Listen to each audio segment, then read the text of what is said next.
Hindi ko po malilimutan yung pinangako niyang OFW hospital. Nangyari na po. Panahon ng pandemic is nandyan po siya talaga, hindi tayo pinabayaan. Ang magandang nagawa ni Bro Digong ay nagkaroon ng Department of Migrant Workers. Labis-labis po akong nagpapasalamat kay Tatay Digong. Utang na loob ng pamilya ko. Lahat ng pamilya namin ng mga military at pulis, ang sweldo, pinataas niya. Hindi namin siya makakalimutan. Ipaglalaman namin siya. Ano po ang namimiss nyo nung panahon ni Tatay Digong? Nung panahon ng Tatay Digong, walang gaanong adik. Ngayon, ang daming adik! Sa larangan po ng ating mga magsasaka, yung programa pong RCEP 2019. So ngayon, pinakikinabangan ng ating mga magsasaka, yung RCEP program po. Kaya kay Tatay Digong po. Papasalamat ako sa panahon ni Tatay Digong dahil sa kanya na pag-aral namin yung anak namin na wala kaming iniintinding bayarin sa tuition fees, maging sa miscellaneous. Salamat, Tatay Digong! Naalala ko, meron nga palang programa si Presidente Digong, yung 888. So tumawag ako sa telepono in frustration na hindi ko alam kung anong gagawin ko, pero doon ako tumawag sa 888. Yung 16 years ko na problema na yon sa gobyerno, pinagdaanan ng maraming presidente na walang magawa, wala pang siguro less than 20 minutes na solve. Ganun po katindi.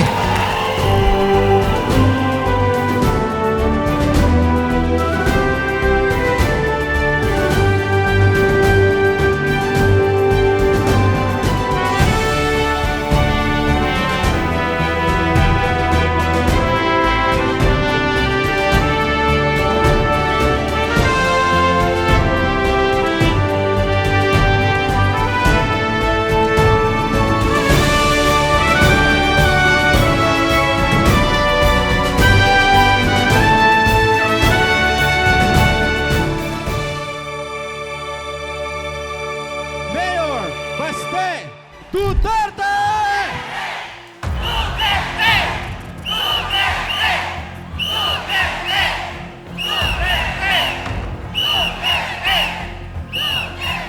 Simula pa lang, wala sanang ganito kung maayos lang yung presidente natin.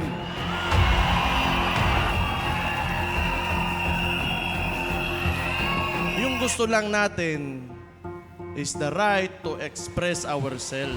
At yun na lang yung hinihingi natin, ayaw pa. Ito, mainstream media, wala na yan. Wala na yan. Lahat ng formula na ginagawa nila before, they are attempting to do it now. Bakit mo utuin yung mga tao, papipirmahin mo, tapos magbibigay ka ng ayuda na may mukha nyo pa? Huwag na kayong maniwala sa ganon. Kailangan, we have to go beyond that. Hindi ito rule of a single person. Demokrasya tayo eh. It's the rule of the majority.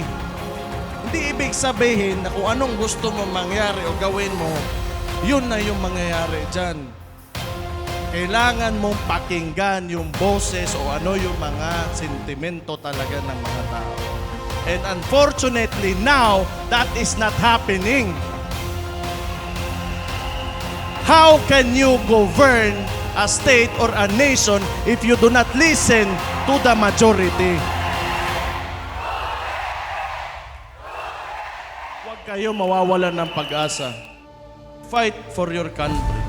Ituloy nyo lang. We share the same sentiments. Gusto natin ng maayos na kinabukasan. May seguridad para sa mga susunod sa atin. The future generation. Nagkakaroon lang din ako ng pag-asa dahil nandyan din kayo.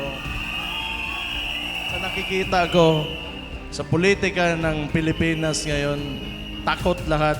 Kayo lang yung maisog.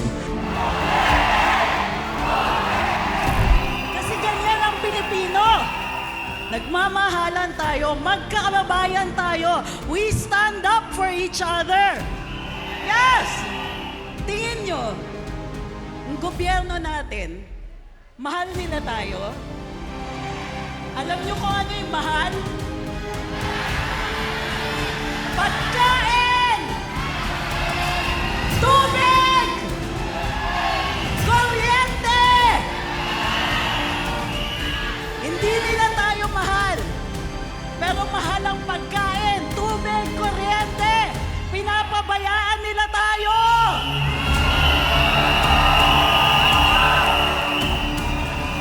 Kasi hindi natin pera yan. Pera ng taong bayan yan.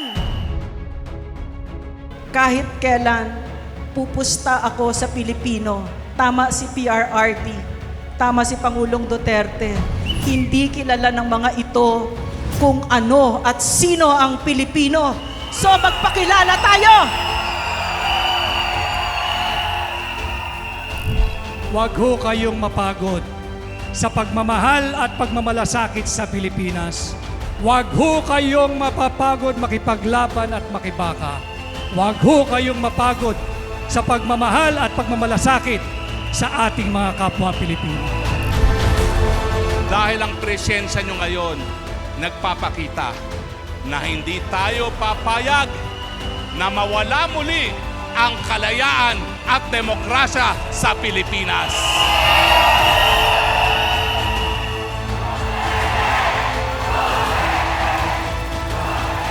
We will ask that we will be heard from time to time so that government would know what the sentiments of the people are.